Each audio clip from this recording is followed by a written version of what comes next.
আরও আরেকজন successful candidate আমাদের সামনে, যে এসএসসি জিডিতে সিলেকশন পেয়েছে এবার, আর যার সিলেকশন হয়েছে সিআইএসএফে। তো congratulation Ashik. Thank you sir. যে এত বড় একটা সিলেকশন পেয়েছো, আজকে অনেক কিছু জিনিস জানবো তোমার কাছ থেকে।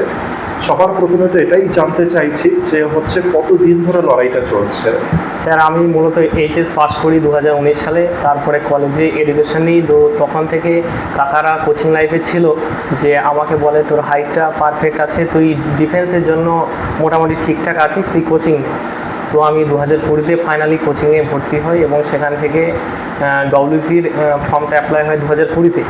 তো আমি ফর্মটা অ্যাপ্লাই করি এবং পড়াশোনা সেটার জন্যই করি প্রথমত, এবং সেখানে আমি পিলিতে উত্তীর্ণ হয় এবং মেন্সে গিয়ে ফাইনালি অল্পের জন্য হয়তো ব্যর্থ হয়েছিলাম। তো 2020 থেকে আমার কোচিংটা স্টার্ট হয়েছিল এবং তারপরে জিডির এসএসসি জিডির ক্যালেন্ডারে দেখি যে এটা সামনে নিয়োগ হবে। তো 6 মাস আমার হাতে ছিল, তখন থেকে 6 মাস ধরে আমি প্রস্তুতি নেওয়া শুরু করেছিলাম যে আমাকে এসএসসি জিডিতে ফাইনালি সিলেকশন নিতেই হবে, এবং আমি আপনার কাছে এসেছিলাম পড়তে।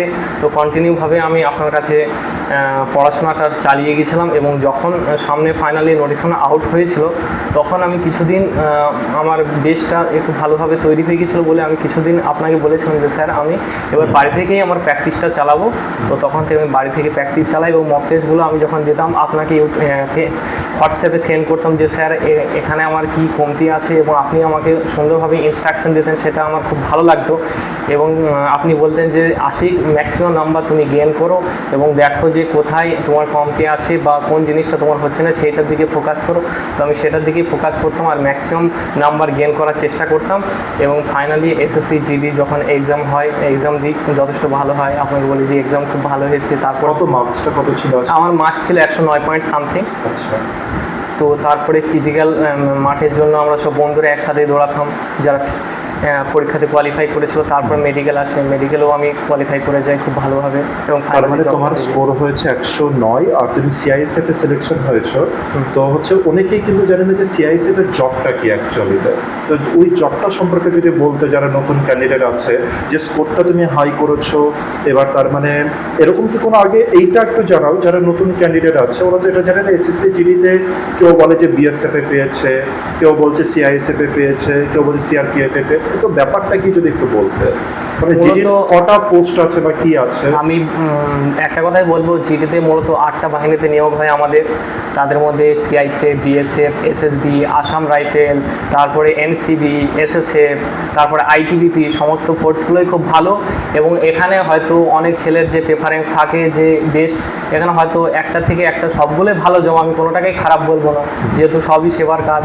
তো এখানে হয়তো কিছু ছেলে যে আগে থেকেই থাকে যে আমি হয়তো এই প্রেফারেন্সটা আমি দেবো, বা সে হয়ে আমি পড়াশোনাটাও চালিয়ে যাব।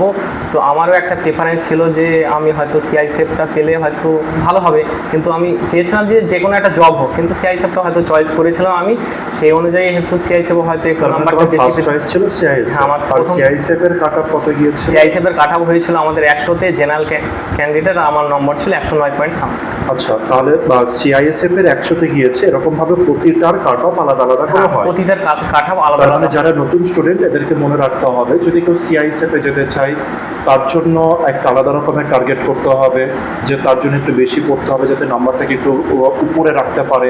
ঠিক আছে, যদি এরকম জিনিস টার্গেট হয়। তো যেমন সব থেকে যদি কাটআপ হাই গিয়েছে কোন পোস্টে? এসএসএফ, যে এসএসএফ আর এনসিবি ওগুলো অল ইন্ডিয়া মেরিট হয়, এই দুটো। আচ্ছা, আর বাকি স্টেট ওয়াইজ যে 6টা আদার্স বাহিনী আছে ওগুলো স্টেট ওয়াইজ মেরিট হয়। আচ্ছা, আর তোমার যে পোস্টে তুমি এসছো, যেটা তোমার একটা স্বপ্ন ছিল সিআইএসএফ, ওটার জবটা কি? ওটা জবটা মূলত সেন্ট্রাল ইন্ডাস্ট্রিয়াল সিকিউরিটি ফোর্স। আমাদের কেন্দ্র সরকারের যে সমস্ত ইন্ডাস্ট্রি বা যে সমস্ত ঐতিহাসিক স্থান বা যে সমস্ত এয়ারপোর্ট আছে ওগুলোকে মূলত সেবা প্রদান করা, এটাই সিআইএসএফের মূল মটো, বা আমাদের সিআইএসএফদের কাজ এটাই।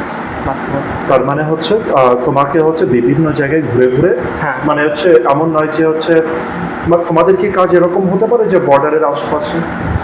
বর্ডারের আশেপাশে ওরকম জেনারেলি বিএসএফ দের আদার্স ফোর্স যারা আছে ওটা ওদের কাজ।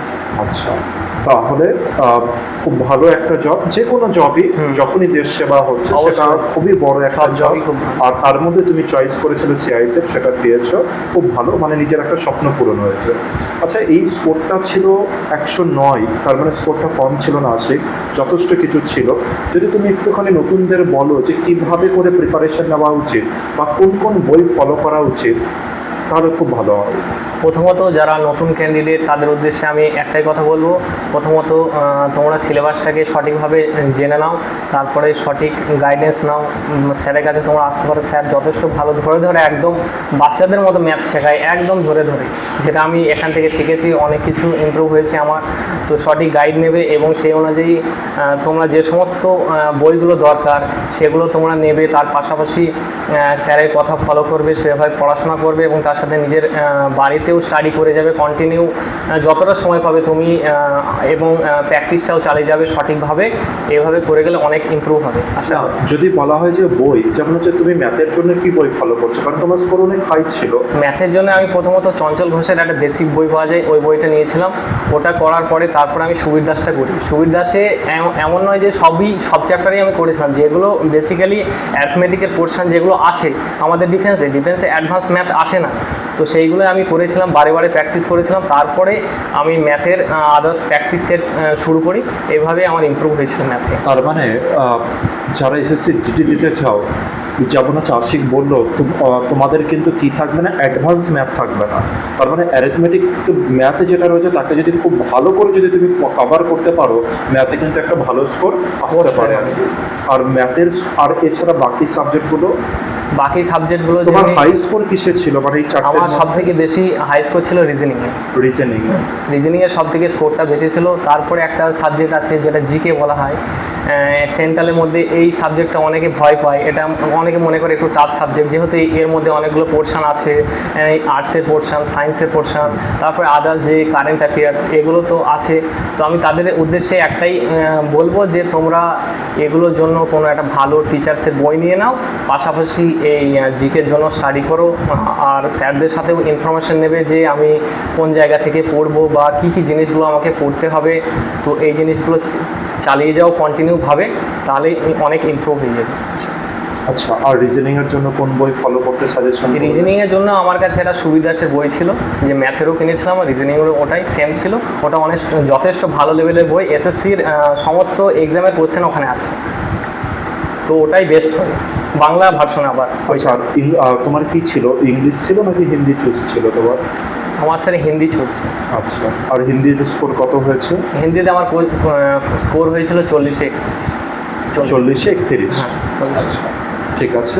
আর যদি নতুন ক্যান্ডিডেটদের যদি কিছু বলতে চাও যে হচ্ছে তারা কিভাবে কিছু করবে, বা হচ্ছে তাদের কি হাল ছেড়ে দেওয়া উচিত নাকি কিছুদিনের মধ্যে, মানে যে প্রবলেমটা সব থেকে বেশি দেখা যায় যে একটা স্টুডেন্ট পড়া শুরু করলো, 2 বছর দেখলো যে 2 বছরের মধ্যে জব হচ্ছে না, তখন সে মনের দিক থেকে না প্রচণ্ড ভেঙে পড়ে।